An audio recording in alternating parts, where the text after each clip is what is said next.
All right, this is Black Knight, just doing a live stream. Going to check the stream. Just working on the wind in the server that we just implemented. And to get the wind altitude and coordinates and speed, you type in less than WAD. And I've been trying to get particular flight patterns. This flight pattern I'm going to take to get to this fuel depot is I'm going to fly from Gravesend. I'm going to just zoom out here. The target is Bravo 9 numpad 91. So I'm going to use my protractor. And the wind direction is 327. So I'm going to set up here and draw my blue line across. Then I'm going to come up here and find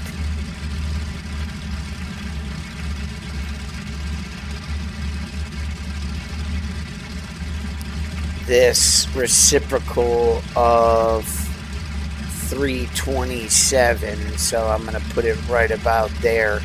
So I'm going to fly from Gravesend to Alpha Yankee 26 right off Ramsgate, and then I'm going to turn for my bearing to the KS point. I'm not going to do anything until I get squared away and drop my flaps and lock in, and hopefully my crew doesn't run into me. Been having trouble with the bombers, especially into a tailwind, them running into me, but we'll give it a shot. All right, so let's taxi out to the runway. Let's make sure we are broadcasting, and that is got the game good. So everything good so far. Again, if you're just joining me, call sign's Black Knight. Hopefully you enjoy the flight. I am going on a bomber run in Isle to Clissa-Dover Blitz to Brook Edition. I'm flying a Wellington out of Gravesend. We'll give it a shot. Taxi to the boards and take off correctly. I do like putting together large bomber formations on Sunday at 3 o'clock here on the TWC operation servers. We're running a new scenario called Genghis. It has been a lot tougher. It has been a lot tougher to get these bombs on target. So I'm wondering if you definitely gotta set up better flight plans, and you've got to plan your route. I'm going to say that you either plan to go into the wind or with the wind and drop accordingly. Now, I've set up the bomb site to be accurate, so I'm not sure if I'm getting the wind velocity. It seems like I'm still long. So I'm going to drop a little earlier on this site. I'm going to use distributor mode, and I'm going to drop 1,500 pounds. But I am going to send my guys in. We'll see if they're accurate. Also, with the wind, be careful when you call in your guys to tighten up your formation, because if you do drop flaps like I do, they will possibly run into you. I've had a couple of collisions already. So especially if you got the wind at your back, they will fly by you like crazy. So just be careful.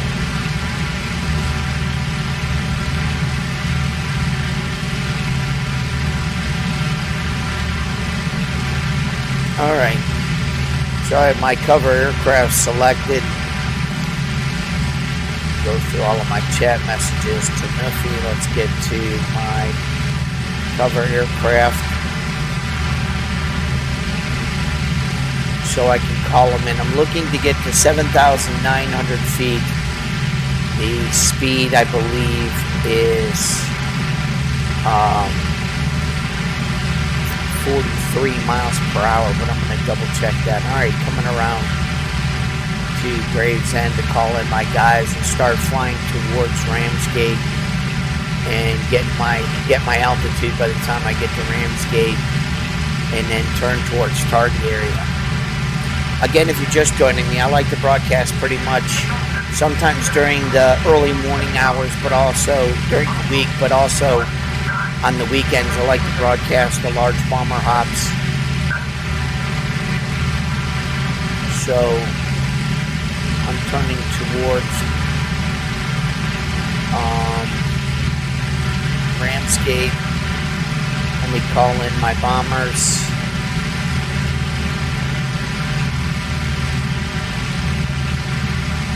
Okay, my bombers are right with me. Right there's a set of them. Alright, I'm going to get my course mode so I can climb. So I'm setting my directional gyro to 0. And then I'm putting on the autopilot course mode. So I can take my feet off the rudder pedals and now just worry about the climb rate of my plane. It'll hold direction but allow you to maintain your climb. When you go into mode 22, that's when your plane levels off. And I would call that, back in the day in IL-2 1946, level stabilizer. So once you get level, well, it's mode 22. Once you get into mode 22 or level stabilizer, your plane will level off and that's it. Now you're just using your directional gyro to turn your plane.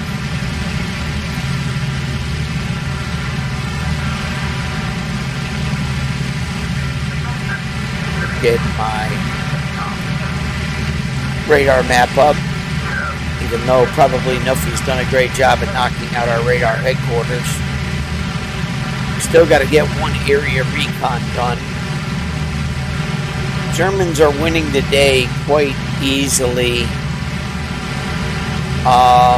They got a point lead on us over, I think their overall points, they're winning by like 2,000 or something.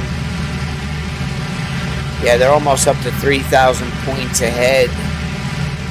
And that's just because Nuffy is an incredible bomber junkie. And every time I get on here, he's on,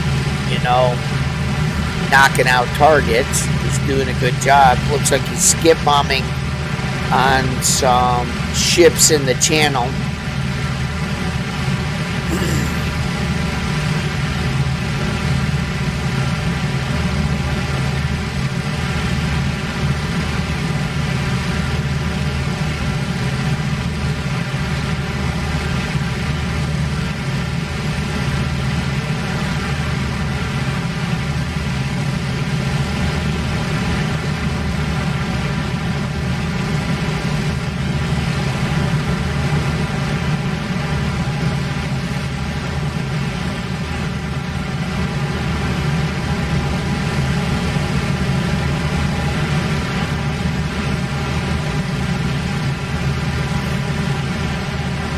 Alright, I'll show you what I mean by WAD. So if I type in less than WAD in the panel, so I'm going 327 by 48 miles per hour. So I've now got to set the direction to 327. So I'm going to go 330 by 48 miles per hour.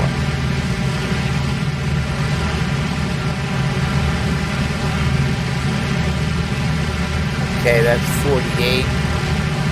I want to go distributor mode. And I'm going to do 1,500 pounds worth of bombs. 3 500s. Okay, there's that wind gust.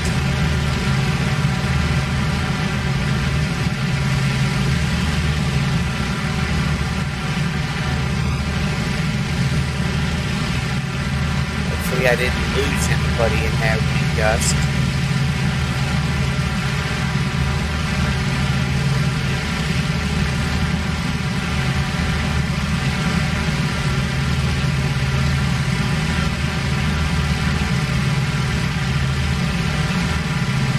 Change my direction just a little bit, keep my climb rate up, check my temps. Temps are good. However, I'm going to come out of the red and go to 5 pounds boost. Again, I want to be to the north side of Ramsgate when I make my turn for target. I recommend going to the bombardier seat and setting wind direction, wind speed, what your distributor mode is going to be. Get that all pre-prepped so that when you jump in the bomber seat, you don't have to think about that stuff.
All right, just trying to fly here. Let's see if I can get Nofi on comm so I can explain.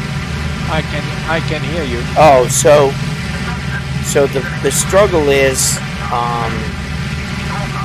the way that Flug originally designed this, okay, is that it's not the ships.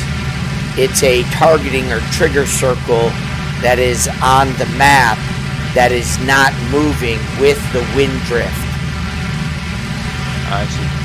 So I mentioned this to him before because remember I was searching for that one ship constantly and I couldn't find it and I was struggling with it. Was that not before the No. It's made it even 10 times worse. Oh, okay. So now what I'm trying to get him to understand, and maybe this is going to be going into a whole new redesign. And just send him a message that you've destroyed those ships. He'll bump the map forward, if you know what I mean. Yeah, I know, but he's not online. Yeah. He told me yesterday that he was too busy with real life stuff. Yeah. So what I would say is we're going to have to reconsider shipping as like primary objectives for right now. And they just need to be targets that can't move on land because of the wind drift. You mean the ships are drifting on the water? Yeah, they're because of the wind, they're drifting off of the trigger circle. So even though you're dropping your bombs and blowing up ships, that trigger is not there. So that's not registering in the code that you've destroyed the targets. You can go there and destroy. You can go there and destroy all the ships that might be around there, but because it's drifted off of the mark, it's never going to register in the code. It's never going to register in the gameplay or in the simulation play. Yeah, I understand, but the wind at sea level is like negligible. It's 2 kilometers per hour. How far can they drift? Well, he's got that circle relatively pretty small. So if it's been sitting there for a certain amount of time, it's off the mark. Do you get what I'm saying? So then when the target moves again, do you get what I'm saying? When he sets the code for the target to move that 10 kilometers, it then drifts off the spot. So even though you're shooting the ships, it's not like hitting where the circle is, hitting where the trigger circle is to code the mission. I understand, but okay. So what do I do then? I just go. Because I go until I came back immediately. Yeah. Just go until Flug bomb other stuff or do other stuff until Flug can bump it forward. So we're gonna have to talk about that one. Because if ships are going to be a hassle, they need to be removed from the bombing until we can figure something out differently. They can't be destroyed by a trigger. And the only reason why he put the trigger circle there, my friend, is because your AI is not accurate. Yep. So he only put it there because of the AI's inaccuracy. What I would like him to do for shipping is actually make them moving. Just so have... Let me understand one thing. The ships move every 5 minutes, just to say anything. And they move, let's say 10 kilometers in one direction or the other. And so he has a trigger which goes to the new destination and the ships are there. But the ships drift, but not the trigger point, correct? Correct. Now, can you not do the trigger point linked to the ship so that it drifts with the ship? Well, that's kind of what I told and what he's trying to work out. So as soon as his life gets back to freedom, you know what I mean, and he's back into, I can look at the code and because I send him things all the time. you know, so, and I'm sure you've mentioned to him probably already about it. So, No, I haven't yet. yeah, just send him a note. He might get a chance to log on and bump you forward. But, and then also send him a message that I talked to you, that it may be good to remove ships from the standard target list until we can figure out something different, because I have a shipping thing, Channel Freighter Convoy, you know, it's 23% destroyed. You get what I'm saying? But that's because the target circle is trying to build to 100%. It's not necessarily the number of, it's equivalent to the number of ships, but if it's not hitting the circle, then I'm usually not hitting the ships. Which it doesn't make any sense to me, but I don't know why we're having so many issues with it. You mean if I drop my bombs not on ships but on the circle? Yeah, you should get credit, yes. So if the ships are not there and you drop right on the Kinnicabine point, I would say that the possibility of you completing the target might have success. So if you fly a 110, send them to the Kinnicabine point directly. Okay. Don't hunt the ships. Have them drop on the Kinnicabine point right on the water. So they're bombing in the middle of nowhere. Okay, if there are two ships that you need to sink, there should be two triggers then, right? Correct. Okay. Now, if I assume that the ships are drifting, what if I hit the point a bit upwind from them? I have Nuffy. Your gamble is as good as mine. I don't know. It's only a test and failure type situation. I'm not sure. I'm not going to say yes, and I'm not going to say no. To be honest with you, I really don't know. I think we just need to change all of the convoys and make him more unique, if you get what I'm saying. You know, but how does he? But then how does he register the convoys? As a destroyed point, do you get what I'm saying? If there is no trigger moving with them, you can't. You can't. You get what I'm saying?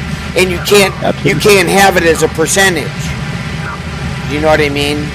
So you know. So I don't. I'm not sure where we're going to go with that. And to be honest with you, that's why I'm saying remove them anyways. The reason why I'm saying remove them anyways is because, you know, with the new patch, we're going to be redesigning again with the True Skies. You get what I'm saying? So we're going to be back into, we're going to be back at the drawing board again, trying to recode and redesign anyways. Yep. So I would say let's err on the side of keep up the simulation of the mission and maybe go with it and just remove the convoys as a suggestion and just give us hardened targets. You know, ground-based targets. Or find a way to link a trigger point to a floating object. Correct. You know, we've linked it to move from one grid to another grid, but